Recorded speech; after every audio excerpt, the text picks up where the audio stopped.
을 돕는가, 기업 공고화와 기업 재구성에 관하여 이 박원영 학우님께서 발표 진행해 주시겠습니다.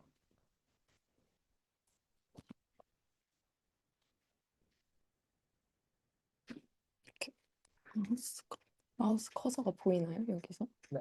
아, 네. 작아요? 네, 안녕하세요. 저는 오늘 발표를 하게 된 2학번 박원영이고, 저의 주제는 수면은 어떻게 학습을 돕는가? 기억 공고화와 기억 재구성에 관하여서 짜보게 되었습니다. 저 같은 경우는 시험을 보기 전날에 살짝 1시간이라도 자야지 외운 내용들이 더 선명하게 기억이 나더라고요. 그래서 혹시 어떤 기준으로 수면이 저의 그런 기억에 연관이 되는지가 궁금해져서 이 주제를 고르게 되었습니다. 그래서 이거는 목차고, 먼저 첫 번째로 수면에 대해서 간략하게 얘기를 해보도록 하겠습니다.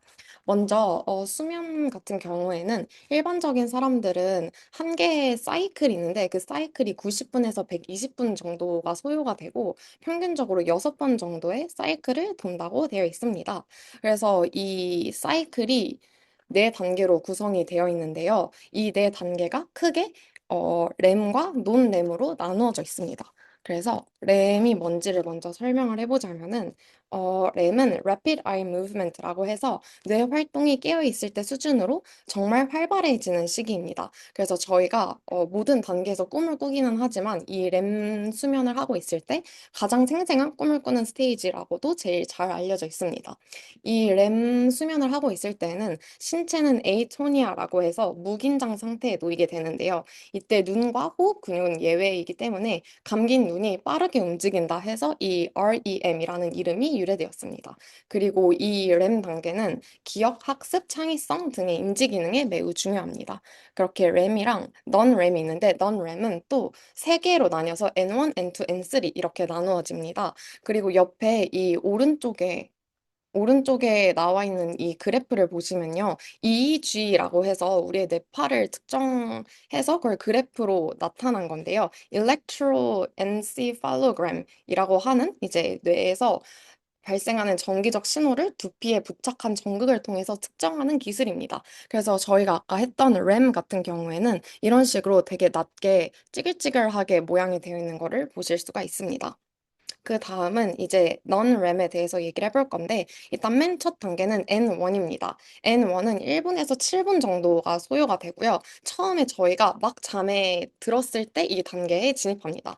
그래서 몸이 완벽하게 이완이 되지가 않은 상태여가지고 누군가 이렇게 툭 하고 깨우면은 금방 깨워지는 그 단계이고, 이 N1은 여기 그래프에서 두 번째 사진인데, 여기서 theta waves라고 보이는 특징적인 것들을 확인할 수가 있겠습니다.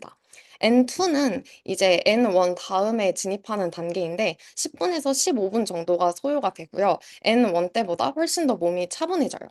그래서 체온이 떨어지고 근육이 이완되며 심박수와 호흡이 느려집니다.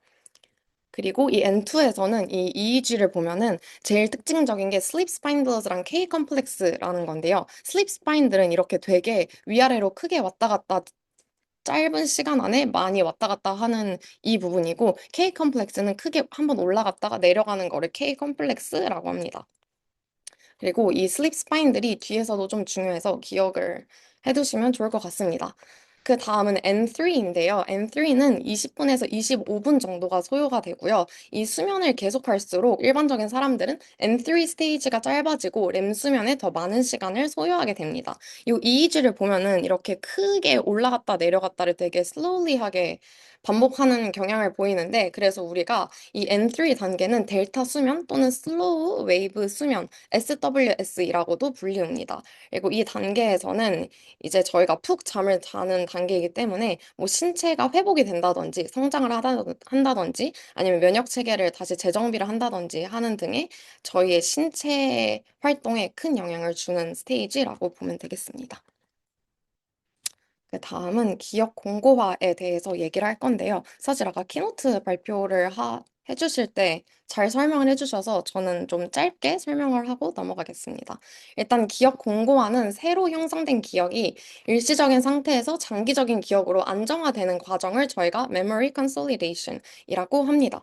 그래서 이렇게 종류를 보면은 크게 시냅스 consolidation이랑 systems consolidation 이렇게 두 가지로 나뉘는데 이제 이 수면이라는 단계에서 되는 기억 공고화는 시스템 공고화라고 해서 뇌 구조 간의 정보 이전을 해주는 그 단계라고 생각을 하시면 되겠습니다. 그래서 이 수면과 기억 공고화에서 제일 중요한 theory가 능동적 시스템 공고화라고 해서 active system consolidation이라는 게 있는데요. 수면은 단지 기억을 보존하는 것이 아니라 해마와 대뇌피질 간의 상호작용을 통해서 기억을 구조적으로 재구성하고 일반화하는 역할을 합니다. 그래서 저희가 처음 기억이 되는 것들은 해마에 저장이 돼서 의존을 하게 되고요. 그 다음에 수면 중에는 특히 느린 파동 수면해서 아까 N3라고 얘기했었죠. N3에서 해마의 기억 표현이 반복적으로 리플레이가 되면서 이 신호가 대뇌피질에도 전달이 됩니다. 이때 리플레이가 되는 기억들은 보통 되게 중요하거나 아니면 되게 낯설었거나 감정적인 보상이 따랐던 정보일수록 수면 중에 재생될 가능성이 높습니다. 그래서 여기 이 그래프를 보시면 A랑 B가 있는데 B는 조금 이따가 설명드릴 기억 재구성이라는 과정에 해당이 되는 다이어그램이라서 지금은 안 봐도 되고 A를 먼저 보면은 여기 있는 이 파란색 부분이 히포캄퍼스 해마 쪽에 해당이 되는 부분이고 빨간색 부분이 대뇌피질에 들어있는 정보라고 생각을 하시면 되는데 이 우리가 수면 N3를 지나면서 기억 공고화를 하는 과정에는 이 파란색에서 빨간색 부분으로 정보들이 이전이 되는 과정이라고 생각을 하면 되실 것 같아요.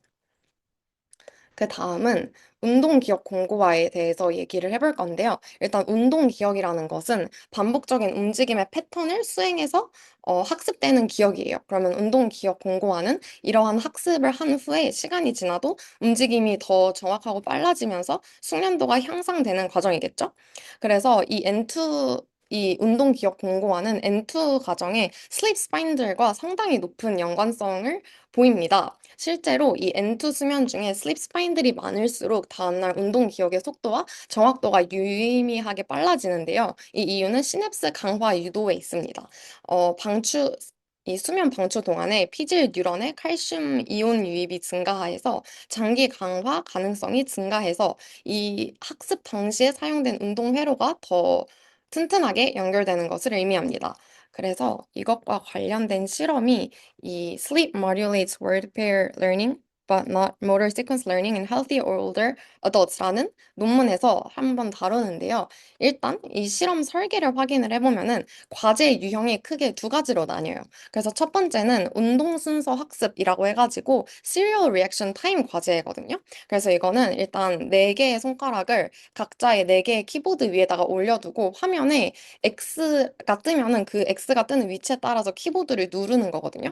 그래서 그 누르는 거를 10번을 반복을 하고 이제 10번을 반복을 했을 때 사용됐던 그 반응 속도 시간을 이용해서 측정을 하는 겁니다. 그 다음은 단억상 학습인데요. 여기 사진에 보이다시피 화면에다가 의미적으로 무관한 단어쌍 두 개를 화면에 띄웁니다. 그 다음에 암기 전략을 제시를 하고 실험자들 보고 이걸 반복 학습을 시키고 이제 바로 즉시 회상을 한번 시킨 다음에 12시간 후에 다시 지연 회상을 시키는 방법을 채택했습니다.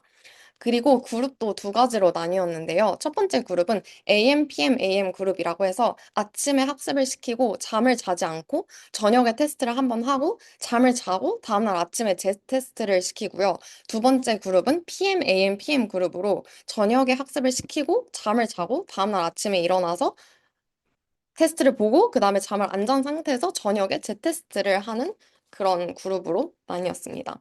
그래서 결과입니다. 결과로는 일단 운동 순서 학습부터 확인을 해보면은 젊은 층에서는 수면 후에 반응 속도가 명확하게 개선이 되었고요. 반대로 중년층이나 고령층은 수면과 깨어있음 간의 반응 속도 변화 차이가 크게 없어서 수면이 절차적 학습의 향상에 기여하지 않는다는 것을 확인할 수 있겠습니다. 그리고 두 번째는 단어상 순서 학습이었는데요. 이거는 이 세 연령대가 모두 수면 후에 기억 감소율이 감소했습니다. 그래서 수면이 망각을 방지하는 역할을 한 건데요. 단어상 회상률 자체는 이제 아무래도 나이가 들다 보면은 기억력이 감퇴하기 때문에 회상률 자체는 낮아졌지만 수면의 상대적 이득은 모든 연령에서 유사했다고 합니다. 그래서 크게 요약을 해보면은 단어상 학습에서는 모든 연령대에서 기억 보호 효과가 일어났지만 운동 순서 학습은 젊은 층에서만 기억 향상 효과가 일어났다라는 거를 알 수가 있고요. 이에 대한 이유로는 젊은 층은 아까 그 슬립 스파인드 N2 단계에서 얘기했었잖아요. 이 N2 단계 자체가 그 지속 기간이 좀 더 길고 N2 단계 자체에서도 슬립 스파인들이 좀 더 자주 일어나는 경향을 보입니다. 그래서 슬립 스파인들이 운동 관련 유형 간의 연결을 강화시켜서 학습한 운동 동작이 다음날 더 매끄럽게 수행될 수 있게 해주는 거고, 반면에 중년층과 고령층은 수면 방추의 밀도나 품질이 줄어드는 경향이 있어서 기억 향상 효과가 없다라고 이제 연구자들이 이유를 댔습니다. 그 다음은 Memory Reorganization이라고 해서 기억 재구성입니다. 기억 재구성은 단순한 기억의 저장이나 반복이 아니라 기존의 기억을 조합하거나 구조를 바꾸어서 더 효율적이고 유연하게 만드는 과정입니다. 그래서 저희가 아까 배운 게 기억 공고화잖아요. 이거랑 큰 차이점을 보이는 게 기억 공고화는 그냥 새로운 정보를 받아서 그대로 기억을 해서 이제 보존을 하는 거고, 기억 재구성 같은 경우는 여러 개의 기억을 엮거나 중요도를 재정렬하고 패턴을 재조직하는 것에 큰 캐릭터리스틱 특성을 보입니다. 그래서 이 기억 재구성에는 구체적인 종류가 크게 세 가지인데, 첫 번째로는 정보 통합, 인터그레이션으로 여러 경험을 바탕으로 공통된 패턴을 도출하는 게 있고, 두 번째로는 일반화, generalization으로 비슷한 사건들을 한 가지 스키마로 묶어서 처리하는 것. 그리고 세 번째, 재해석과 연결성 생성, reinterpretation이라고 해서 기존 기억을 다른 시각에서 이해하거나 서로 관련 없던 기억들을 연결해서 새로운 통찰을 얻는 것입니다. 그래서 이거 아까 저희가 봤던 그 다이어그램인데 A가 이 히포캄퍼스 요 해마에서 데네피질로에 이제 정보 이전을 해서 A가 기억 공고화였잖아요. 그래서 B 같은 경우는 히포캄퍼스는 이제 큰 역할을 하지 않고 이 데네피질 안에 들어있던 정보들끼리의 그런 연결성을 다시 어떤 연결성은 조금 더 강화를 시키고 어떤 연결성은 그냥 버리고 하는 재정렬의 역할을 하는 것이 기억 재구성이다라고 알면은 되겠습니다. 그래서 이 기억 재구성은 렘 수면 단계에서 큰 역할을 하는데요. 일단 꿈은 단순한 리플레이가 아니라 이전 기억을 창의적으로 조합한 시뮬레이션이에요. 그래서 이로 인해서 서로 먼 기억 간의 숨은 관계를 탐색하는 것이 가능한데요. 이것의 제일 대표적인 예시가 드미트리 멘델레예프의 이 주기율표 아시죠? 이 주기율표가 위에서 아래로는 같은 일렉트론 밸런스 숫자를 가지고 있고, 옆으로는 일렉트론 쉘의 숫자가 같은 이제 그런 되게 잘 만들어 놓은 그런 구조를 가지고 있거든요. 그래서 실제로 이 멘델레예프가 말을 할 때 모든 원소가 어떤 규칙에 따라 배열된다는 이 직관이 꿈에서 나왔다고 했습니다. 그래서 이런 재구성은 특히 패턴 추출, 유사점 인식, 잠재 연결성 발견에 유리합니다. 그래서 실제로 인공지능에서도 Dreamlike Simulation이라고 하는 모델 학습을 가속하는 방식으로 연구 중이라고 합니다.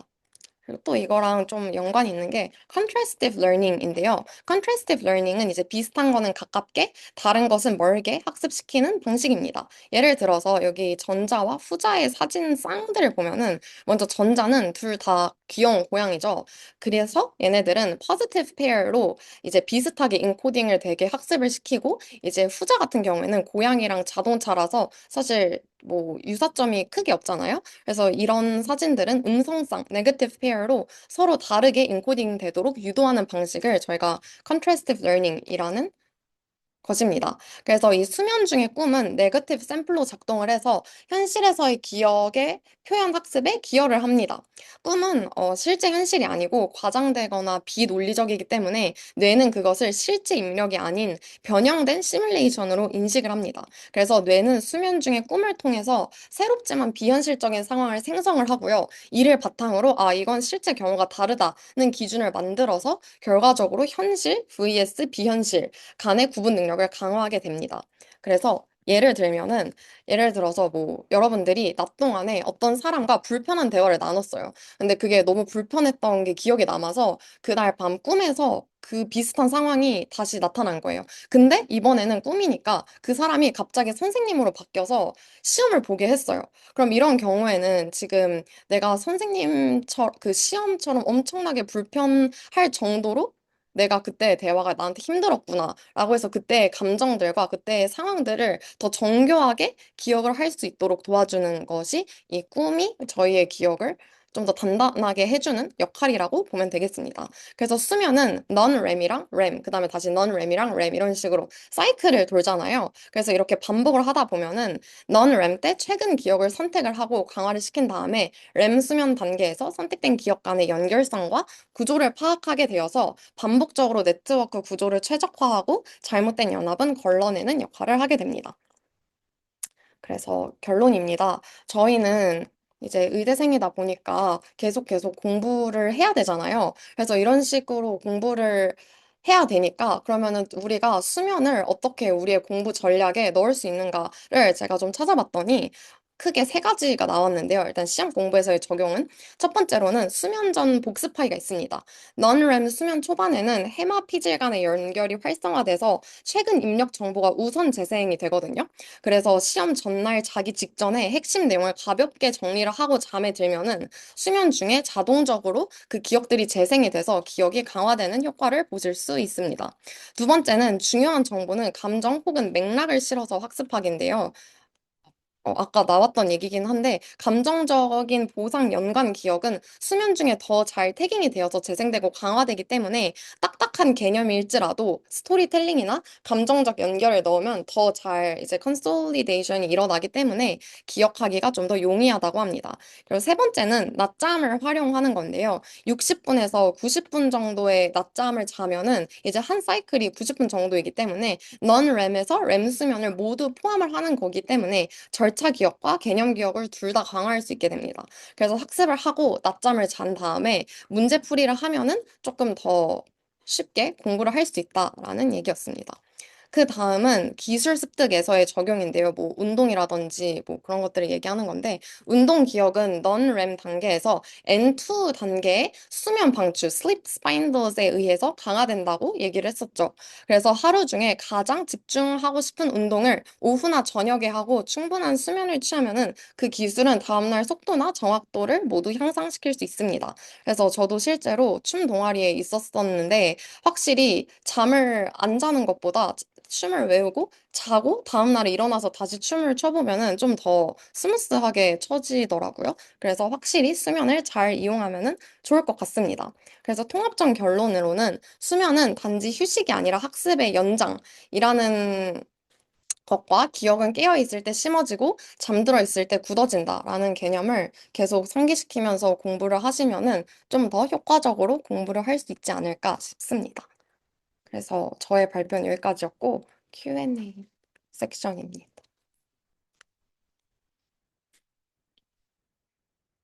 네, 진행하 네, 진행하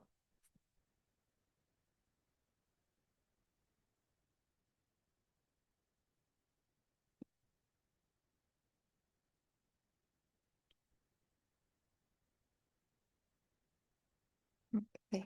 근데 수면과 기록 공부에서 본다 네. 시간을 봤는데 그럼 그 처음부터 연령대에 따라서 일단 수면 패턴이 각 종류의 기억학을 어떻게 받는지를 보려고 나이대를 자기계에서 실험을 한 겁니다.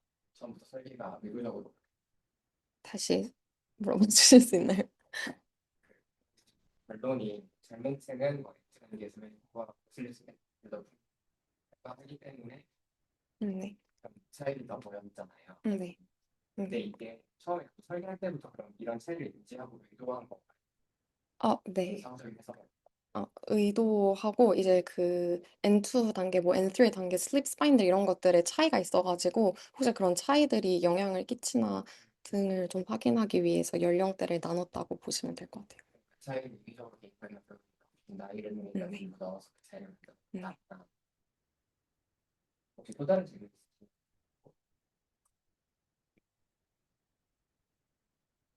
네, 저도 같은 부분에서 질문이 있는데 공부 수학 학습이랑 대비해서 단어 수학 학습을 네. 전혀 계속 비슷하다는 게 네. 결국 좋은데 기억이 얘는 왜 차이 왜 그런 거냐면은, 잠시만요. 그 운동순서 학습 같은 경우에는 N2 단계에서 좀 더 강화가 되는 경향을 보이거든요. 그 슬립 스파인들 때문에. 근데 이제 연령층이 높아질수록 슬립 스파인들의 빈도수가 좀 더 낮아지고 N2에 진입하는 그 지속 시간 자체가 나이가 들수록 짧아져가지고 그런 운동 순서 학습에서는 큰 개선 효과를 보이지 못하는 거고, 단어상 학습 같은 경우에는 N3 단계, SWS 슬립 단계에 영향을 미치는 것들이기 때문에 큰 그 연령대에 따라서 큰 차이를 보이지 않은 것 같습니다.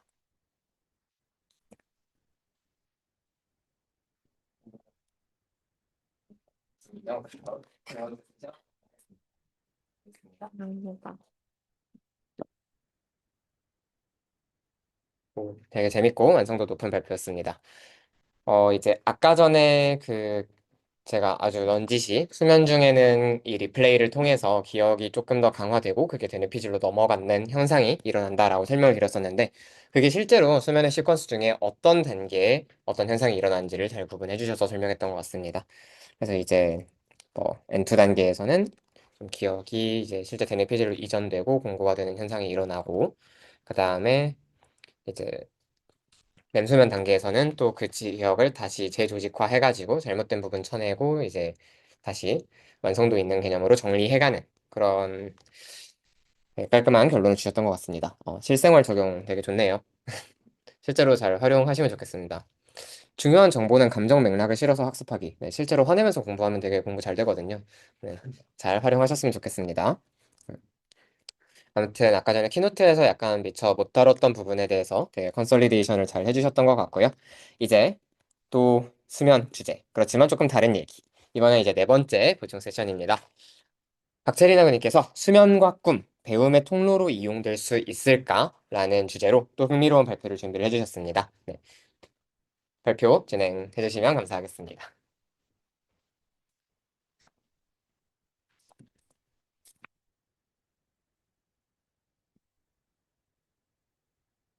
네, 안녕하세요. 다음 발표를 맡게 된 박지린입니다. 방금 전까지 저희는 수면하는 중에서 뇌에서 계속 기억을 강화하고 재구성하면서 학습한다고 배웠습니다. 그러면 그거에 이어서 학습하는 것뿐만 아니라 저희가 그 학습을 이용해서 꿈과 수면을 도구로 이용할 수 있을지에 대해서 이야기를 보고자 합니다. 여러분 꿈 많이 꾸시나요? 저는 되게 많이 꾸는데요. 보통 사람이 90%의 꿈을 까먹는다 하지만 저는 그래도 어릴 때부터 꿈에 관심이 많아서 열심히 기억하려고 했습니다. 그중에서 어떤 꿈들이 있었냐면 책을 읽는데 새로운 지식을 얻는다거나 아니면 어떤 사람을 만나서 새로운 지식을 얻는 그런 꿈도 꿨습니다. 그래서 그런 꾸는 경험을 통해서 꿈을 통해서 새로운 지식을 얻을 수 있을까? 아니면 새로운 사고를 할 수 있을까에 대해 관심을 갖게 되었습니다. 물론 이게 상식적으로는 좀 불가능해 보이지만 그것에 착안해서 이젠 꿈을 학습의 도구로 이용할 수 있을까에 대해 탐구해 보기로 하였습니다. 그래서 발표의 목차는 다음과 같습니다. 우선 꿈의 형성 과정에 대해서 그 신경학적 기전에 대해 알아보고 관련된 이론을 살펴보고 그리고 꿈을 통해서 문제를 해결하거나 학습할 수 있는지 알아보겠습니다. 그 중에서 가장 특별한 꿈인 자각몽을 통해서 학습을 할 수 있을지에 대해 알아보고 윤리적 문제에 대해서 이야기를 하면 마무리 지으려고 합니다. 그러면 꿈의 형성 과정에 대해 알아보기 앞서 수면이란 무엇인지에 대해 알아보겠습니다. 여기 옆에 있는 책이 수면에 대한 교과서인데요. 이 교과서에서 수면에 대해 잘 정리되어 있어서 일부 가져왔습니다. 수면에서는 이런 네 가지 특징이 있는데요. 먼저 능동적 상태입니다. 그래서 수면 상태에서는 내가 능동적으로 기능하고 방금 전 발표에서 다뤘듯이 램과 비램의 주기가 있어서 90분 주기로 교대로 나타납니다. 그리고 코마 상태가 아니기 때문에 이렇게 자극을 주면 깨어날 수 있습니다.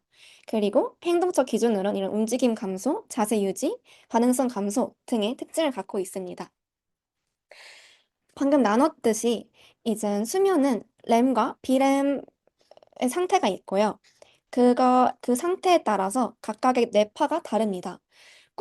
꿈 같은 경우는 렘 슬립에서 가장 많이 활발하게 일어나는데요.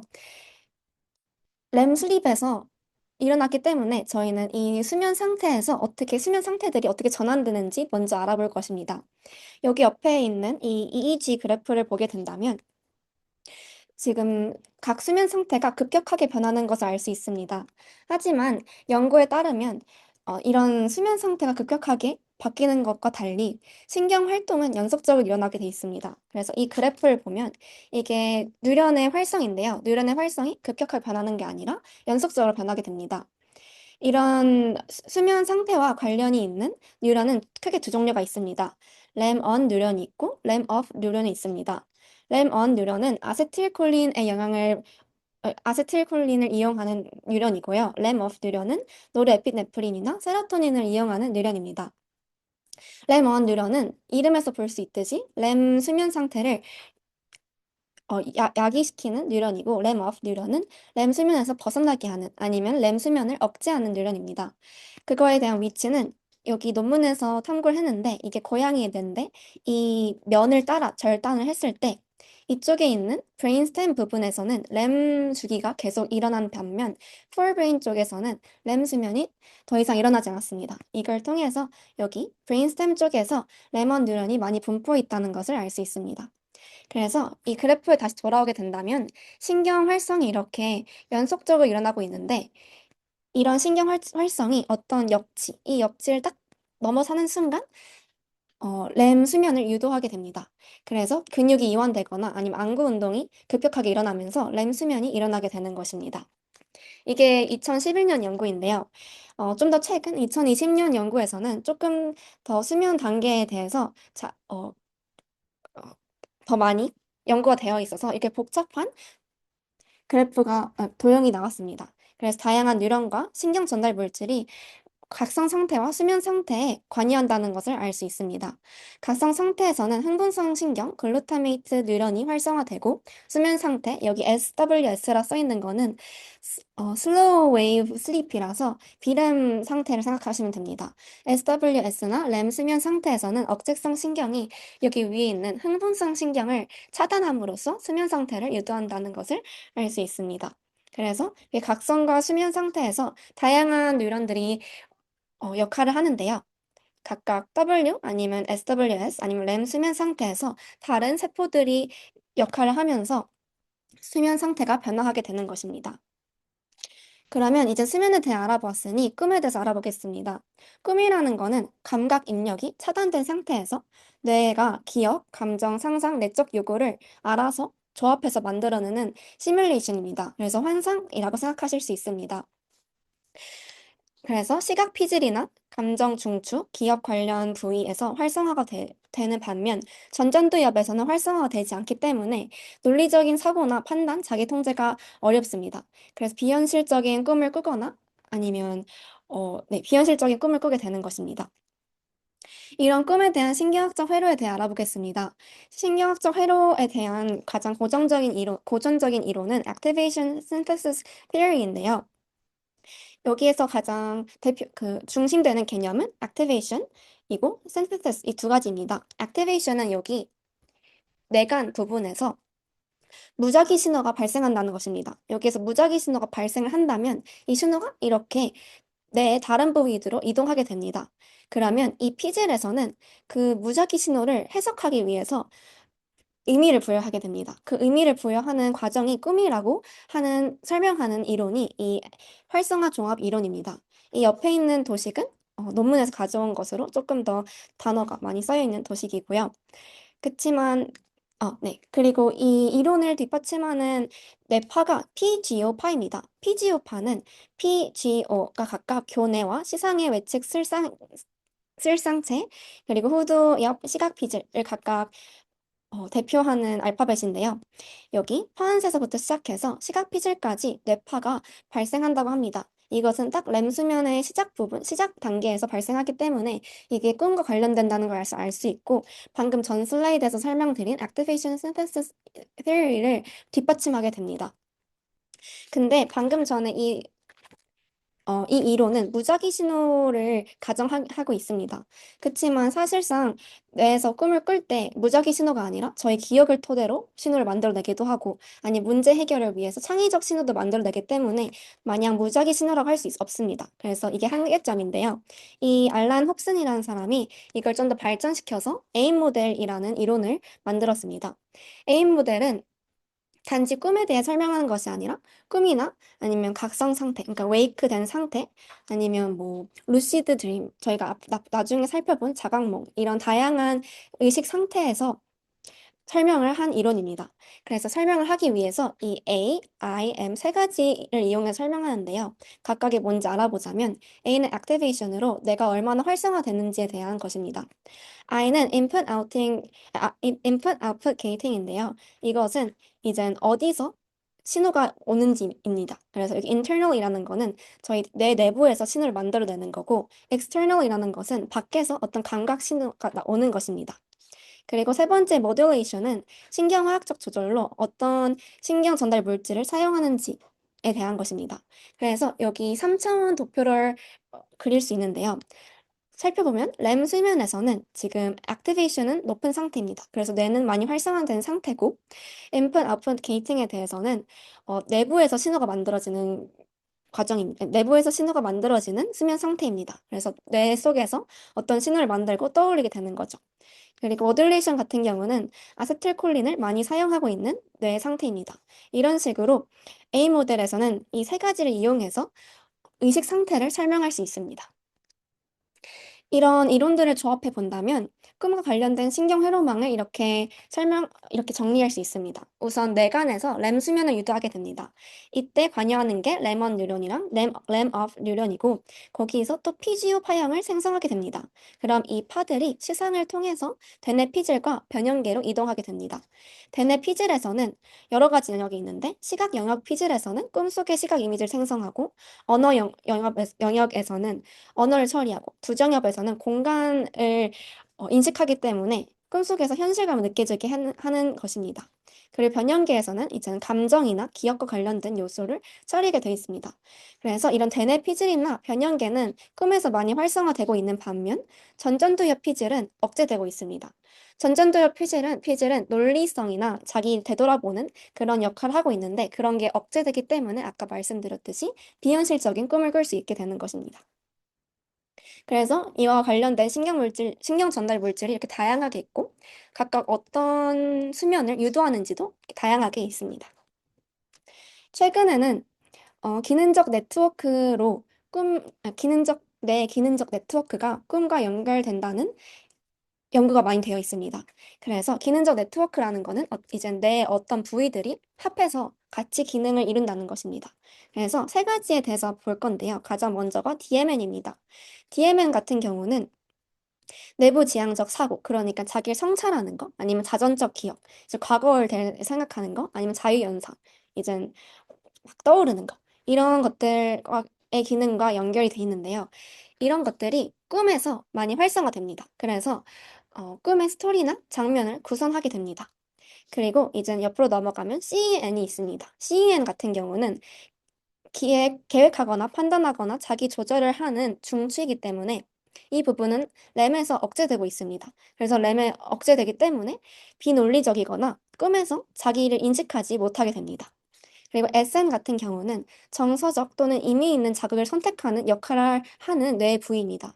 이게 어떻게 꿈에서 작용하냐면 꿈에서 이제 좀 강한 기억, 공포감 아니면 엄청 기쁜 순간들이 있으면 그것들이 감정적 전환점으로 작용하게 됩니다. 그래서 공포를 느끼는 순간 뭐 꿈이 막 변한다든지 이렇게 그런 의미 있는 자극을 선택해서 꿈의 감정적 전환점을 형성하는 역할을 하게 돼 있습니다. 그러면 이젠 어, 각 수면 단계에서 꿈의 신경학적 기전에 대해 알아보겠습니다. 수면 단계에서 렘 수면과 비렘 수면이 있는데요. 보통 렘 수면에서 꿈이 많이 일어납니다. 그렇지만 비렘 수면에서도 일어나기 때문에 둘의 차이점에 대해 좀 알아보겠습니다.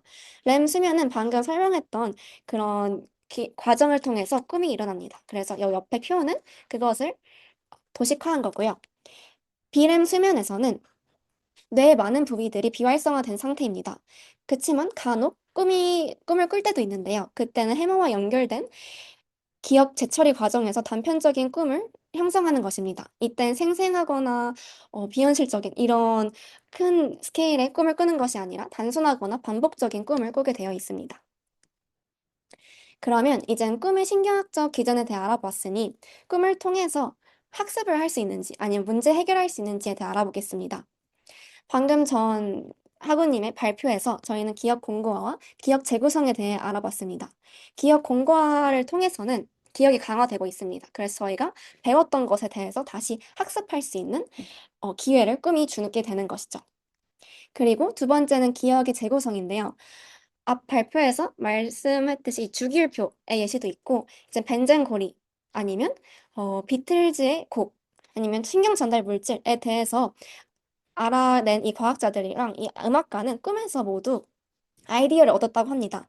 이렇게 평상시에 해결하려고 했던 문제들을 꿈을 통해서 해결한 사례들이 있습니다. 그래서 이걸 이용하면 꿈에서 저희가 문제를 해결할 수 있을까라는 궁금증이 생길 건데, 그거와 관련된 논문을 하나 갖고 왔습니다. 이 논문의 결과부터 먼저 살펴보자면, 꿈에서 학습을 할 수 있다. 인 건데요. 실험을 어떻게 설계를 했냐면, 먼저 퍼즐을 주고 소리를 같이 줬어요. 그래서 소리와 관련된 퍼즐을 준 건데, 그 퍼즐을 먼저 풀게 하고, 그 다음에 밤 동안은 그 소리만 줬어요. 소리만 줘서 꿈속에서 알아서 풀 수 있도록 아니면 다시 기억할 수 있도록 자극을 준 거죠. 그 다음날 아침이 되었을 때 다시 문제를 풀렸을 때는 실험군과 비교했을 때 여기가 실험군인데 여기 대조군인데 대조군과 비교했을 때 실험군이 더 잘 풀었다는 것을 확인할 수 있습니다. 그래서 꿈에서 어떤 자극을 주거나 아니면 학습을 추가로 시키게 된다면 문제 해결력이 상승한다는 것을 알 수 있습니다. 근데 이런 꿈은 저희가 막 조절할 수가 없잖아요. 꿈을 꿀 때 이걸 꾸고 싶다 이렇게 할 수가 없어서 이게 진짜 우리가 학습하는데 잘 사용할 수 있을까라는 궁금증이 생길 거예요. 그래서 어떤 특별한 꿈에 대해서 알아보려고 합니다. 바로 자각몽인데요. 꿈에는 다양한 종류가 있습니다. 이렇게 다양한 종류가 있는데 그중에서 저희는 이 루시드 드림에 대해서 알아보겠습니다. 루시드 드림이 먼저 뭔지에 대해서 알아보자면 루시드 드림은 꿈을 꿀 때 자기가 꿈을 꾸고 있다는 것을 자각할 수 있는 꿈입니다. 그래서 이렇게 네 가지 특징이 있는데요. 자기 인식, 그러니까 내가 꿈을 꾸고 있다. 아니면 의도적 통제, 어, 꿈에서 어디를 가고 싶다. 그 장소를 변경하거나 이런 의도적 통제가 가능하고 이제 선명한 감각 경험을 하게 됩니다. 그리고 이런 루시드 드림은 대부분 렘 수면 중에 발생하게 되어 있습니다. 그러면 이 루시드 드림에 대한 신경학적 기전에 대해 알아보겠습니다. 여기 렘 수면에서 활성화된 뇌 부위와 여기가 주황색이 활성화된 뇌 부위고 파란색이 비활성화된 뇌 부위인데요. 이 렘 수면과 루시드 드림을 비교할 수 있습니다. 그러면 여기 전전두엽이 많이 활성화된 것을 확인할 수 있습니다. 그래서 일반 렘 수면에서는 비활성화되어 있지만 자각몽에서는 재활성화되어 있고요. 그리고 측두 두정합 접합부 또는 측두엽, 후두엽에서 활성화되어 있습니다. 그리고 이젠 감마파를 보면은 여기 루시드 드림과 렘 슬립 여기 비교를 할 수 있는데 루시드 드림에서 40Hz의 감마파가 렘 슬립보다 훨씬 높아져 있는 상태인 것을 볼 수 있습니다. 이걸 통해서 자각몽에서는 고차 인지 활동을 할 수 있다는 것을 알 수 있습니다. 그러면 이런 자각몽에 대해 알아봤는데 이런 자각몽을 어떻게 활용할 수 있을까에 대해서 두 가지로 나눠서 알아보려고 합니다. 첫 번째는 학습의 도구인데요. 학습의 도구로 세 가지 영역을 알아볼 것입니다. 먼저가 운동, 두 번째는 예술, 그리고 마지막으로 창의적 사고에 대해 알아볼 것입니다. 가장 먼저 운동에 대해 알아보면 이젠 운동을 학습할 때 루시드 드림을 이용하게 된다면 어, 꿈을 꾸는 상태에서도 학습을 해서 다음날 운동을 잘할 수 있다는 그런 연구입니다. 그래서 어떤 모터 태스크가 있었냐면 동전을 던져서 컵 안에 넣는 그런 모터 태스크가 있었습니다. 그래서 이 네 가지 군이 있는데요. 여기 앞에 루시드 드림 군이 있습니다. 루시드 드림 군은 첫날에 이제 컵에 동전을 던집니다. 그리고 꿈에서 루시드 드림을 끌 수 있는 사람들이에요. 그래서 자각몽을 꿔서 거기 안에서 동전을 던지는 연습을 해요. 그리고 그 다음 날에 이제 다시 동전을 던졌더니 지금 더 발전되었다는 것을 알 수 있습니다. 이것은 여기 옆에 있는 waking practice 이거는 깨어있는 사람이 그냥 실제로 연습한 사람들이거든요. 근데 이 사람들이랑 비교했을 때도 좀 비슷한 경향성을 갖고 있다는 것을 알 수 있습니다. 그래서 이 연구를 통해서 알 수 있는 것이 자각몽을 통해서 이렇게 운동을 연습하면 자각몽에서 운동을 하면 실제로도 운동을 더 잘하게 된다. 운동을 학습할 수 있다는 것을 알 수 있습니다. 두 번째는 예술인데요. 이거는 학습보다는 이제 창의성을 이용해서 예술에 이용하는 것입니다. 그래서 자각몽을 활용할 수 있는 방법으로 예술에 활용할 수 있는 건데, 이 사람이 있습니다. 브라이언 그린이라는 사람이 있는데, 이 사람이 그림을 그리는 사람인데, 자각몽에서 창의성이 증가하니까 자각몽에서 그림을 그리고 그걸 현실로 갖고 오는 것입니다. 그래서 자기 전에 이렇게 책상에 종이 놓고 깨자마자 그릴 수 있게, 그리고 주머니에 펜도 넣습니다. 그리고 자면 이제 머릿속에서 자각몽을 꿀 때, 아, 그림을 그려야겠다 하고 꿈에서 그림을 그리는 것입니다. 그리고 깨어나서 바로 책상에 가서 그 그림을 바로 다시 옮겨 그리는 것입니다. 그러면 이렇게 창의성을 이용할 수 있는 거죠. 자각몽에서 창의성이 높아지는 것을 이용해서 예술에 활용할 수 있는 것입니다. 세 번째는 이제 창의적 사고에 대한 것인데요. 이, 이 논문에서는 루시드 드리머랑 비루시드 드리머를 가지고 실험을 했습니다. 그래서 이 두 군에게 논리 과제랑 은유 과제를 각각 줬습니다. 그래서 두 개의 실험을 한 거죠. 첫 번째는 논리 과제를 준 거, 두 번째는 은유 과제를 준 거. 논리 과제는 이제 수학적인 과제예요. 그래서 뭐 덧셈, 뺄셈 이런 논리 과제나 이런 논리 과제고, 은유 과제는 이제 메타포를 이용한 과제입니다. 근데 논리 과제에서는 딱히 그렇게 큰 차이가 없었습니다. 그래서 여기는 안 담았고요.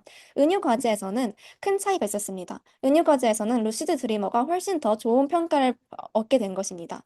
이게 저주가 그러니까 평가원이 평가를 했는데, 평가원이 평가를 할 때 1등급부터 그 아래 등급 이렇게 평가한 것이에요. 그래서 1등급일수록 그러니까 더 숫자가 적을수록 더 좋은 답을 낸 거죠. 근데 여기 컨트롤 그룹에서는 8 정도 아니면 뭐 7 이 정도의 등급을 갖고 있는 반면, 루시드 드림에서는 이제 다양한 드림이 있지만, 루시드 드림에서 다양한 드림이 있거든. 세부 드림이 있는데 그 중에서 가이드 드림에서는 4단계 아니면 5.4단계 이렇게 확연한 차이가 있다는 것을 알 수 있습니다. 그래서 루시드 드리머가 꿈에서 이제 문제를 해결한 거죠. 문제를 해결해서 그거를 실제로 이제 깨어나서 말을 했을 때 그게 훨씬 더 창의적인 답변이 되었다는 것을 알 수 있습니다. 그래서 이 자각몽을 창의적 사고를 위해서 이용할 수 있습니다. 그래서 여기서도 이렇게 이 연한 색이 루시드 드리머인데, 이 진한 색보다 더 높은 등급, 숫자가 낮은 등급을 얻었다는 것을 알 수 있습니다. 그 다음에 두 번째는 연구의 도구입니다. 이거는 지금 방금 전까지 다룬 거랑 조금 다른데요. 방금은 자각몽을 저희가 학습을 하는데 사용하는 것입니다. 그래서 어떤 새로운 지식을 얻을 때 사용하는 것인 반면, 이 자각몽을 연구의 도구로 이용한다는 것은 자각몽을 이용해서 이걸 도구로 이용해서 다른 것을 하거나 연구한다는 것입니다. 그래서 첫 번째가 이제 수면과 꿈을 위해 한 도구입니다.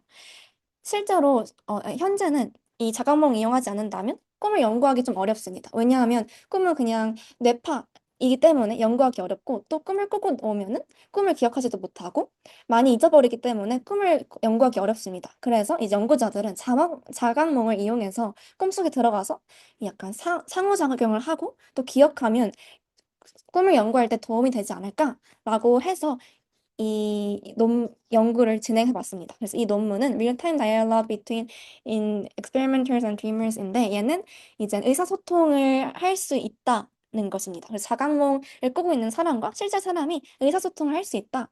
이런 연구입니다. 그래서 실험 설계가 이렇게 되어 있는데요. 여기 어떤 자각몽을 꾸는 사람이 가운데 있고, 밖에서 어떤 소리나 빛이나 아니면 손으로 이렇게 감각적인 정보를 주게 됩니다. 그럼 루시드 드리머들은 그것을 이제 듣고서 반응을 하는 거죠.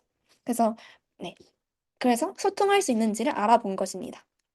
근데 이 연구를 진행할 때 어려운 점이 두 개 있었습니다. 첫 번째는 어떻게 파티시펜트가 루시드 드림을 끌 수 있게 하냐인 건데, 그래서 이제 루시드 드림을 끌 수 있는 방법 세 가지를 말씀드릴게요. 첫 번째는 Targeted Lucidity Reactivation입니다. 얘는 이제 기억 재활성화를 이용한 것인데요. 깨어있는 상태에서 어떤 소리를 들려주면서 이 소리를 들으면, 아, 내가 꿈에 있는지 아니면 지금 실제 현실이 있는지 생각을 할 수 있게 학습을 하는 것입니다. 그래서 현실 속에서 그걸 학습하게 하고 이제 꿈을 꿨을 때 그 소리를 줘가지고 이 사람이 다시 자기를 되돌아보게 학습을 시키는 거죠. 그래서 그럼으로써 이제 루시드 드림을 깨게 되는 것입니다. 그래서 꿈을 꿨을 때 그 소리 들으면 맞다. 생각해야지. 내가 지금 꿈인가? 현실인가? 고민할 수 있게 생각을 하면서 이제 꿈인 것을 알아차리게 하는 게 TLR입니다.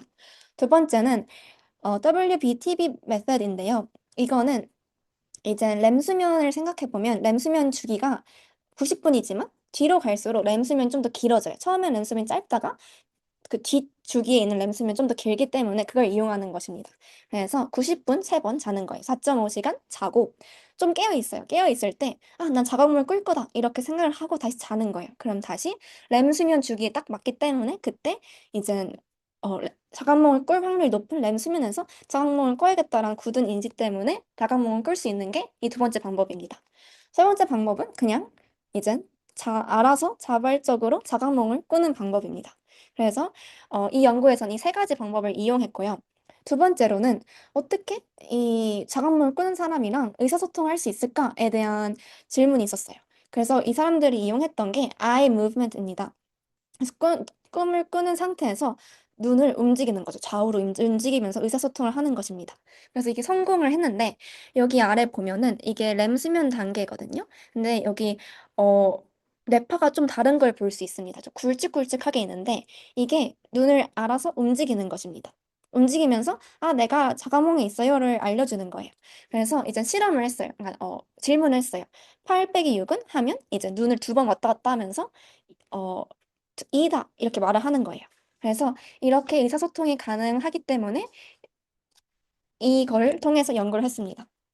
그래서 결과로는 음, 실제 자각몽을 꾸는 사람들은 이렇게 들렸대요. 일단 목소리가 듣는 거는 이제 뭐 스피커에서 나오거나 아니면 빛이 보이는 거는 천장에서 빛이 반짝반짝 거리는 거거나 아니면 손으로 이렇게 만지는 것은 뭐 다른 꿈속에서 감각으로 만져지거나 하면서 이제 그 소통을 할 수 있었다고 합니다. 그리고 이제 의사소통을 했던 결과를 살펴보자면 여기 보면 여기 total trials가 158개인데 그 중에서 non-response도 있지만 correct response로 29개의 리스폰스가 있습니다. 그래서 20%나 되는데 이거는 그래도 놀라운 수치죠. 그래서 자각몽을 통해서 의사소통을 할 수 있는 것을 알 수 있고 이걸 통해서 연구의 도구로 활용할 수 있을 것입니다. 그리고 두 번째 연구의 도구로 활용할 수 있는 건 질병의 이해인데요. 자각몽에서 활성화되는 부위와 정신병에서 망가진 부위가 일치한다고 합니다. 그래서 이것을 비교함으로써 어, 정신질환을 조금 더 이해할 수 있지 않나 하는 논문이 있었습니다. 그 다음에, 그래서 이렇게 꿈과 수면을 통해서 저희가 학습을 할 수 있는데 언제나 새로운 기술이 나오거나 지식이 나오면 윤리적 문제를 생각해 봐야 됩니다. 그래서 어떤 윤리적 문제가 있냐면요. 무의식 중에서 자극을 주게 되면 생각이 변화하게 됩니다. 그래서 이게 윤리적인 문제로 이어질 수 있습니다. 그래서 어떤 윤리적인 문제로 이어지는지 알아보기 앞서 논문을 살펴보면은 이젠 흡연자에게 수면 도중에 담배 냄새와 불쾌한 냄새를 동시에 줬습니다. 그래서 담배 냄새와 불쾌한 냄새가 학습이 되도록 하는 거죠. 그랬더니 몇 주 후에 이 흡연량이 줄어들었다는 연구 결과가 있습니다. 이것을 통해서 수면 중에서도 새로운 지식에 의한 연합이 형성되고 각성 후에도 그것으로 인한 행동 변화가 있다는 것을 알 수 있습니다. 이렇게 무의식 중에 자극을 하게 된다면 생각의 변화가 생기는 것입니다. 이게 왜 윤리적 문제로 연결될 수 있냐면 어떤 사람이 자고 있을 때 계속 어떤 가치관을 주입시키게 된다면 이게 깨어났을 때도 그게 학습되어서 자기 가치관이 바뀌게 되는 것입니다. 그래서 예를 들어서 뭐 콜라가 좋냐 사이다가 좋냐 했을 때 그 전에 꿈을 꾸기 전에는 콜라가 좋다 하는데 수면 중에서 아니야 콜라 안 좋아 하고 안 좋은 불쾌한 감각이랑 같이 학습을 하게 된다면 깨었을 때 사이다가 좋아라고 변할 수 있게 되는 것입니다. 근데 이게 좀 더 위험해질 수 있기 때문에 이런 부분에 윤리적 문제도 생각해야 됩니다. 네. 그래서 참고 문헌 다한 것 같고요. 들어주셔서 감사합니다.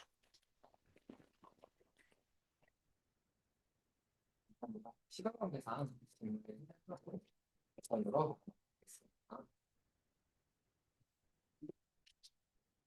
네, 흥미로운 주제였어요. 꿈속에서도 학습이 가능할까라는 테마로 이제 뭐 인셉션 같은 영화 여러 매체에서 다루어졌던 자각몽이라는 주제를 이제 좀 깊이 있게 탐구를 하셨어요. 그래서 이게 신경과학적으로도 근거가 있는 것이고 그걸 이제 연구 수단으로서도 나름 활용을 할 수 있다. 네, 이제 마지막 세션입니다.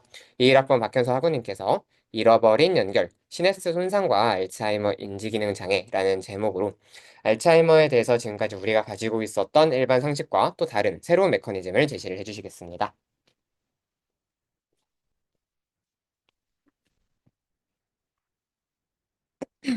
안녕하세요. 전 이번에 잃어버린 연결 시냅스 손상과 알츠하이머 인지기능 장애라는 제목으로 발표를 하게 된 21학번 박현서입니다. 이미 많은 분들이 익숙하시겠지만 알츠하이머병은 치매를 유발하는 가장 흔한 원인으로 알려져 있고요. 주로 65세 이상에서 기억력 저하로 시작을 해서 서서히 이제 다른 인지 기능들까지도 저하가 되는 그런 질병입니다. 그리고 이제 보통은 이런 비정상적인 단백질들이 축적이 되면서 브레인 아트로피가 동반이 되는 이런 대표적인 신경퇴행성 질환으로 알려져 있습니다. 그래서 이제 사실 뭔가 질병이랑 연결해서 생각을 했을 때 기억이랑 관련해서 좀 직관적으로 떠오르는 어쨌든 병이 치매랑 알츠하이머병 이런 게 있을 수 있다고 생각을 해가지고 앞에서 우리가 배웠던 뭐 기억과 관련된 다른 내용들이랑 연결을 지어서 보면은 재밌을 것 같다 생각을 해서 가져오게 되었습니다.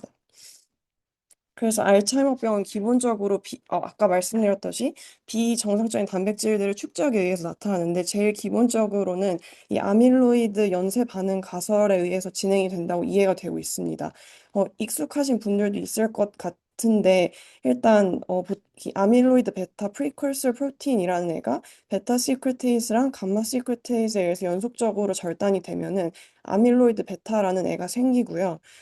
만약에 이 베타가 아니라 알파 시크레테이즈에 의해서 잘리게 되면은 얘는 별로 응집이 잘 안 되는 단백질인데 반해서 아밀로이드 베타의 경우에는 되게 응집이 잘 되는 특징을 가지고 있습니다. 그리고 이 APP라는 애는 원래 좀 정상적으로 기능을 할 때도 시냅스의 형성이나 아니면은 시냅스 가소성에도 관여를 하는 그런 물질이기 때문에 여기 그림에서 있는 이 부위도 사실 시냅스라고 이해를 하면 되는 게 이 APP 자체가 애초에 시냅스 주변에 많이 분포를 하고 있는데요. 그래서 이 만약에 이런 아밀로이드 베타라는 비정상적인 단백질이 생성이 되면은 이 신경이 활성화됨에 따라서 얘가 그 세포 간질액으로 방출이 되고 얘가 마구마구 응집이 되어서 순차적으로 뭐 올리고머, 그다음 프로토피브릴, 그다음 피브릴, 그리고 나아가서 플락까지 이렇게 형성을 하고 얘네들이 자꾸 뇌에 축적이 되는 애들입니다. 근데 이제 이런 애들은 그 자체로도 독성을 가져가지고 시냅스의 독성을 유발을 하거나 아니면은 뭔가 혈류의 비정상적인 그런 결과를 초래를 하기도 하는데 그 외에도 이제 다음 슬라이드에서 나오게 될 타우 단백질을 과인산화 시키기도 합니다. 그래서 타우 단백질은 또 어떤 애냐면은 얘도 원래 정상적인 뉴런에서는 이런 마이크로 튜뷴 같은 애들을 잘 지지해주는 이런 단백질인데 얘네가 과하게 인산화가 되면은 잘못된 구조로 접히게 되어서 이런 애들이 계속 축적이 됐고 그리고 또 얘네들이 그 프리온이라고 해서 막 그 생원에서 그 광우병 이런 거 할 때 나오는데 그 다른 정상적인 단백질들도 그 비정상적인 구조를 유도를 해가지고 점점 더 이 병리를 시키게 됩니다. 그래서 이런 애들이 이런 paired 그러니까 필라멘트를 형성을 하고 그다음에 neurofibrillary tangle로 또 점점 뭉쳐가지고 또 얘네도 점점 뇌에 쌓이게 됩니다. 그래서 요런 요 일련의 과정들을 그래서 이런 식으로 컨티뉴엄으로 이해를 하게 되는데요. 그래서 가장 먼저 아밀로이드 베타 단백질이 먼저 뇌에서 점점 쌓이면 시냅스에 문제가 생기고 또 타우 단백질이 점점 쌓이고 그러고 나서 이제 뇌에 뭔가 아트로피가 나타나는 등 그러니까 위축이 일어나는 등 뭔가 뇌에 변화가 생기고 그로 인해서 인지적인 그 증상들이 나오게 되고 마지막으로 그 일상생활에 뭔가 기능에까지 문제가 생기면서 치매로 진단을 받게 되는 겁니다. 그래서 사실은 이제 보통 환자들이 뭔가 기억력이 안 좋아지고 뭔가 우리 할머니께서 요즘 잘 길을 자꾸 잃으세요 이러면서 올 때는 이미 이 상태인 거고, 사실 뇌에서는 이미 그 병리적인 단백질들이 엄청 축적이 되어 있고, 뇌 손상도 이미 많이 일어난 상태라서 사실 뭔가 이 단계에서 치료를 하기보다는 그냥 그 치료를 하기가 좀 어려운 상황입니다. 그래서 실제 임상에서도 점점 더 조기에 더 효과적이고 정확하게 진단을 하기 위한 게 점점 초점에 맞춰지고 있는데요. 그래서 그러기 위해서 이 단계에서는 어쨌든 계속 아밀로이드 베타랑 타우 단백질 같은 애들이 축적은 되고 있는 상태이기 때문에 이런 애들을 미리 좀 측정을 해가지고 사전에 진단을 하는 것이 점점 더 강조가 되고 있습니다. 그래서 실제로 임상에서 이 ATN 프레임워크이라는 걸 통해서 이 환자의 병리 상태가 어느 정도인지를 파악을 하는 데 쓰이고 있는데요. ATN은 각각 아까 앞에서 말했던 아밀로이드 베타, 타우, 그리고 N은 이제 신경 퇴행, 뉴럴 디제너레이션이 얼마나 일어나는지를 나타내주는 이런 마커들로 보통 뇌척수액에서 이런 단백질들이 어느 정도 수준인지를 파악을 하고 또 펫을 통해서도 그 영상기법인 펫을 통해서도 얘를 확인할 수 있습니다. 그런데 사실 이, 그래서 이런 병리적인 마커들을 통해서 질병의 진행을 파악을 하려고는 하고 있지만 사실 이 알츠하이머 병이라는 것 자체가 엄청 개인 간의 그 임상적 증상에 있어서 좀 차이가 큰 질병인데요. 일단 그 처음에 이 증상이 나타나기 시작하는 시점 자체도 한 40세에서 100세까지 엄청 다양하고 또 이 알츠하이머병 치매 전 단계인 더 경도 인지 장애에서 실제 치매로 이어지는 기간도 빠른 환자들은 막 몇 년, 1, 2년 안에 바로 이제 치매까지 넘어가지만 어떤 환자들은 20년 동안에 걸쳐 서서히 이 과정이 일어나게 됩니다. 그래서 옆에 그래프에서 얼마나 이게 개인 간의 임상적인 양상이 편차가 큰 질병인지를 단적으로 드러내주고 있는데요. 사실 또 그뿐만 아니라 아까 앞에서 말했던 이런 병리적인 마커들이 완전히 이런 인지적인 기능으로 이어지지가 또 않습니다.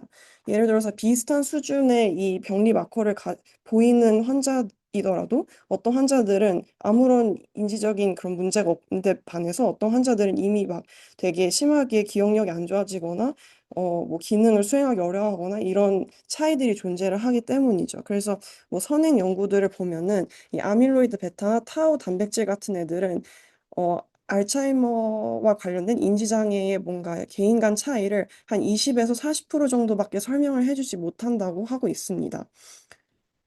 그래서 쉽게 설명을 하면은 이런 아밀로이드 베타 플락이나 아니면 타우와 같은 병리가 있고 이로 인해서 이런 애들이 뇌에 점점 쌓이는데 어떤 사람들은 이거에 좀 더 취약하고 인지적으로 그래서 이 인지적인 증상으로 연결이 되는 한편 어떤 사람들은 더 이게 회복 탄력성이 있어가지고 비교적 영향을 덜 받게 되는 상황입니다. 그래서 이런 간극을 설명하기 위해서 어떤 걸 생각할 수 있을까 하고 요즘 다시 좀 주목을 받고 있는 게 시냅스입니다.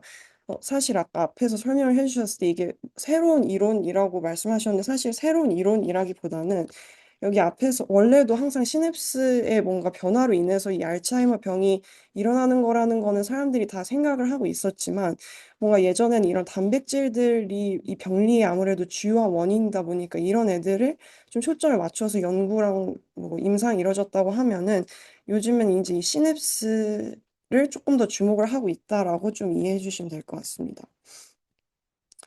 그래서 요 그림은 이제 알츠하이머병뿐만 아니라 치매를 유발할 수 있는 DLB나 아니면은 프론토템포럴 디멘시아와 같은 다른 이제 원인 질환들에서 이거는 그러니까 펫을 통해서 영상 기법을 통해서 시냅스가 얼마나 소실이 되었는지를 파악할 수 있는데 그걸 통해서 이제 각 질병별로 어떤 부위들에서 주로 시냅스가 소실되는지를 표시한 거고 이거는 실제 그 질병에서 나타나는 어떤 인지적인 저하들이 인지적인 장애가 나타나는 장애와 연관된 그런 뇌 부위들이고 얘는 그 각각 질병들에 연관된 병리적인 단백질들이 주로 쌓이는 부위입니다.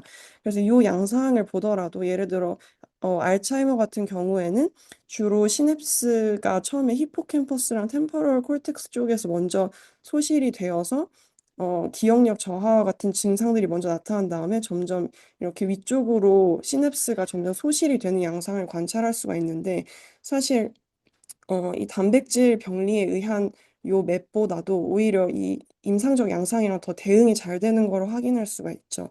또 다른 이 질병들에서도 비슷한 양상인데 어쨌든 그래서 뭔가 이런 병리적인, 그러니까 그 단백질 병리 외에도 이 임상적인 증상들과의 뭔가 연결성을 위해서 이 시냅스를 좀 더 이해하면 좋겠다, 이런 이야기입니다. 그래서 알츠하이머병에서 시냅스 병리가 어떤 식으로 일어나는지를 좀 더 구체적으로 살펴보자면 사실 얘도 아밀로이드 베타랑 그리고 타우 병리의 연장선상에 있는 내용이긴 합니다. 그래서 아밀로이드 베타가 점점 그 응집이 되면서 아까 올리고머를 중간에 형성한다 했는데 얘가 제일 시냅스의 독성이 강한 물질로 알려져 있고요. 얘네들은 이제 이 시냅스에 있는 뭐 다양한 수용체들이랑 비정상적으로 결합을 해가지고 원래는 없어야 될 신호들을 막 만들어내서 그 시냅스의 신호들을 교란을 합니다. 그래서 특히 이제 글루타마터직 뉴런이 아까 그 기억의 형성에도 굉장히 중요한 역할을 한다고 했는데 그 글루타메이트 수용체들 mGluR이나 아니면 NMDAR 같은 이런 글루타메이트 수용체들을 이렇게 비정상적으로 결합을 해서 시냅스 뉴런에 뭔가 과도한 칼슘 그 신호를 유발을 한다던가 하는 식으로 작용을 합니다. 또 핀이라고 해서 그 시냅스 가소성에 중요한 역할을 하는 이 물질과도 상호작용을 해서 어쨌든 뭔가 교란된 시냅스를 자꾸 만든다고 생각을 하시면 될 것 같고요. 뭔가 그러니까 이 과정이 활성화가 되면은 원래는 이게 막 칼슘 신호가 방출되고 하면 LTP가 일어나서 오히려 더 기억이랑 학습에 좋지 않을까라 생각할 수 있지만 이 경우는 그 수준을 넘어서 원래 일어나지 않아야 될 반응까지 일어나는 병리적인 상태라고 생각을 하시면 좋을 것 같습니다. 그리고 이제 타우 같은 경우에는 보통 그 시냅스 전 뉴런에 있는 시냅스 소포에 있는 소포를 구성하는 이런 단백질들과 상호작용을 해서 뭔가 이 신호 전달을 방해를 하는 식으로 작용을 하고요. 그래서 이런 식으로 뭔가 그 알츠하이머병에 의해서 병이 든 시냅스들이 생기면은 이렇게 C1Q나 아니면 C3와 같은 그 보채 단백질들이 결합을 해서 그 아스트로사이트나 마이크로글리아와 같은 악교 세포들이 얘네들을 포식을 합니다. 근데 사실 이 과정은 그냥 뇌에서 불필요한 시냅스들을 제거하는 그 시냅틱 프루닝 과정에도 사실은 관여가 되긴 하는데 이때 문제는 뭐냐면 비정상적인 시냅스들뿐만 아니라 정상적인 시냅스들에도 이런 C1Q나 아니면 C3 태깅이 일어나서 뭔가 정상적으로 작동을 해야 되는 시냅스마저도 다 없애버리는 것이 이제 알츠하이머병에서의 큰 문제가 되겠습니다. 그래서 이런 과정들을 이해를 하시면 되겠고, 그래서 이런 그 악교 세포들이 얘네들을 포식을 하고 나가지고, 막 시냅스들을 점점 없애고 제거를 하고 할 텐데, 그러면은 만약에 이런 알츠하이머병 환자의 뇌 척수액을 검사를 하면은 이런 시냅스 관련 단백질들이 증가할까요? 감소할까요?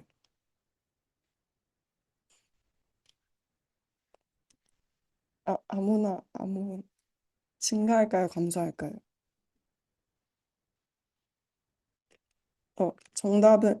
정답은 보통은 이제 증가를 한다는 건데요. 왜냐하면 음, 그러니까 이런 악교 세포들이 얘네들을 이제 결국에는 파고사이토시스를 하고 그 다음에 그런 단백질들을 제거를 하고 이제 방출을 해서 얘네들이 이제 뇌에서 이렇게 제거가 된 그 시냅스 단백질들이 이렇게 CSF를 타고 내려와서 여기서 이제 검사자가 추출을 하면은 오히려 더 증가가 되어 있겠죠. 그래서 여기서도 확인하실 수 있듯이 대부분의 이렇게 시냅스와 그 관련된 단백질들은 CSF에서 실제로 이렇게 증가가 되어 있는 그 알츠하이머병 환자에서는 증가되어 있는 것을 확인할 수 있습니다. 그리고 SV2A 같은 경우에는 아까 앞에서 펫을 이미지를 통해서 이 시냅스를 확인할 수 있다 했는데 그때 이제 활용이 되는 애고요. 그리고 여기서 예외적으로 이 펜트렉신 같은 애는 CSF에서 오히려 감소하는 경향을 보이는데 얘는 아마도 이런 시냅스의 뭔가 항상성에 관여를 하는 애이기 때문에 오히려 이런 병리적인 상황에서 발현 자체가 줄어서 그냥 CSF에서도 적게 관찰되는 거라고 이해가 되고 있습니다. 그래서 마지막으로 그냥 이런 식으로 어쨌든 그래서 이런 시냅스를 이용한 바이오 마커들을 통해서 뭔가 인지적인 증상과 연결을 해서 좀 더 이런 알츠하이머병 환자들 간의 인지적 증상에 대한 그 개인 간 차이를 좀 이해하기 위해서 최신에도 계속 연구들이 이루어지고 있어서 그냥 관련해서 간단하게만 보여드리고 마무리하도록 하겠습니다. 그래서 이 연구에서는 이렇게 AD 환자들이랑 대조군 환자들이 포함된 엄청 대규모의 코호트를 한 6개 정도 모아서 총 거의 3,500명 가까이 달하는 사람들의 CSF 샘플을 수집을 해가지고 대규모로 단백질 분석을 시행했습니다. 혹시나 그 원리가 궁금하실까 봐 간단하게만 말씀드리면 그 엄청 다양한 막 수천 개의 단백질들을 결합할 수 있는 이런 DNA aptamer라는 애를 형성을 해가지고 이런 애들이 약간 항체처럼 그 단백질을 인식을 하면 그 인식한 걸 통해서 정량화할 수 있는 이런 방법이라고 이해하시면 될 것 같고요. 그래서 이렇게 엄청나게 많은 단백질들을 스크리닝해서 얘네들이 실제 이런 그 인지적인 단계랑 가장 인지적인 단계를 가장 잘 설명할 수 있는 그런 단백질들을 스크리닝했습니다. 그래서 어, 실제로 이제 스크리닝을 한 결과 그런 인지적인 증상이랑 가장 높은 상관성을 보인 애들이 시냅스와 관련된 단백질들이라고 나왔고 이런 애들을 이런 그 피널라이즈 리니어 모델과 그다음에 이 RFE 분석을 통해서 결국에는 엄청 많은 단백질들 중에서 이 두 가지를 추려가지고 어쨌든 가장 업레귤레이션 되고 가장 다운 레귤레이션 된 애들 간의 그 비율로 표현을 했습니다. 이 NPTX2는 아까 앞에서도 나왔던 요 펜트렉신, 뉴러노 펜트렉신이고요. 그래서 얘네들 간의 비율을 통해서 이제 환자들의 그 AD 환자들의 그 인지적인 저하를 설명을 하였고 그래서 그냥 요 결과는 어떤 거냐면은 음 그러니까 그 실제 이제 현재 임상에서 쓰이고 있는 마커로 이 피타우랑 그다음에 아밀로이드 베타의 비율을 실제로 CSF에서 확인을 하고 있는데 얘랑 비교를 했을 때 이 새롭게 만든 이 YN이라고 줄여서 말하겠습니다. 이 YN 마커가 뭔가 그 MCI에서 마일드 디멘시아로 넘어가거나 아니면은 마일드에서 모더스로 넘어가거나 하는 이런 인지적 증상의 심화와 더 높은 심화를 더 잘 설명한다는 걸 보여주고 있고 여기서도 마찬가지 이 회귀 분석을 통해서 알려준 비슷한 데이터입니다. 그리고 기존의 시냅스의 바이오마커인 이런 GAP43나 NG와 같은 애 혹은 뉴로 디제너레이션의 마커인 NFL과 비교했을 때도 더 높은 설명력을 보인다는 것을 보여주고 있고요. 그리고 이제 그냥 정상적인 나이에 따라서 이 마커가 어떻게 변하는지도 분석을 했을 때 얘도 사실 그냥 노화에 따라서 조금씩 증가를 하는 거를 확인을 했습니다. 그러니까 꼭 병과 무관하더라도 어쨌든 조금씩은 계속 증가를 하고 있는 앤데 특이하게도 그 유전적 알츠하이머를 가져서 결국에 이제 증상이 더 빨리 나타나는 사람들에서는 증상이 아직 발현되지 않은 시기에도 그러니까 더 빠른 속도로 이 마커가 증가하는 것을 확인하였고, 그래서 이를 통해서 결국 이런 모델을 정리를 해보았는데, 그러니까 정상적으로 이렇게 그 정상적인 노화에 따라서는 이렇게 완만하게 증가할 수도 있는 이 마커가 더 급속하게 증가를 하면은 이게 결국엔 인지적 증상도 예측을 할 수 있고 그다음에 그 발현 시기도 예측을 할 수 있고 그런 이야기입니다. 그리고 마지막으로는 그래서 이 코호트에서 실제로 이제 처음에 CSF 분석을 한 다음에 추적을 통해서 실제 이 환자들의 인지적인 그 임상적인 척도랑 비교를 해서 얼마나 이게 설명을 하였고 그런 거를 이제 분석을 하였는데 여기 생존 곡선을 봤을 때도 이게 이 단계에서 아밀로이드랑 타우가 없던 사람들에 비해서 있던 사람들을 한 4배 정도 그 4배 정도의 뭔가 이 인지적인 리스크가 증가한 반면에 요 마커를 기준으로 봤을 때는 이게 한 15배 가까이나 더 설명이 잘 된 것을 볼 수 있습니다. 그래서 결론은 이런 시냅스를 이용한 바이오마커들이 어쨌든 알츠하이머병 환자들에서의 뭔가 인지적인 저하를 잘 설명할 수 있는 그런 마커로 좀 연구가 많이 되고 있고 그래서 소개를 해봤고요. 지금까지 들어주셔서 감사합니다. 혹시 질문 있으시다면 해주세요. 정말 감사합니다. 네, 그래서 질문이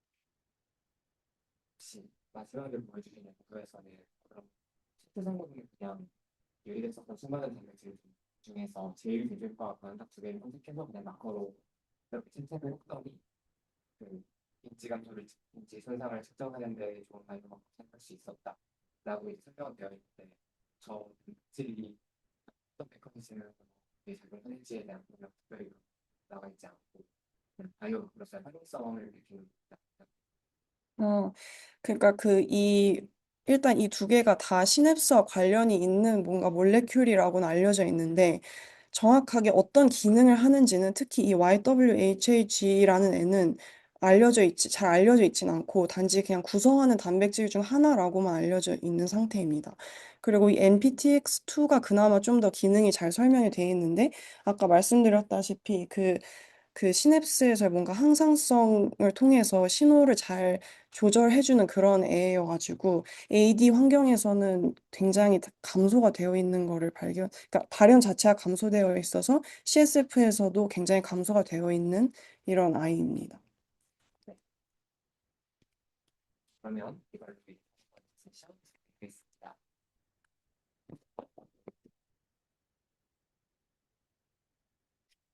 여기도 되게 완성도 높은 발표였습니다. 처음 이제 알츠하이머에 대해서 잘 알려져 있는 가설에 대한 소개를 바탕으로 시작해서 한편으로 또 시냅스의 파괴라는 또 새로운 특징에도 주목을 할 수 있다. 그 과정에서 이제 유리되는 특정한 단백질들이 있는데 이제 그거를 우리가 어떤 바이오마커로서의 활용성도 높고 그 다음에 그거를 모형화해가지고 임상적으로 조기 개입하는 데도 어떤 유용하게 활용할 수 있다라는 네, 시선을 보여준 발표였습니다.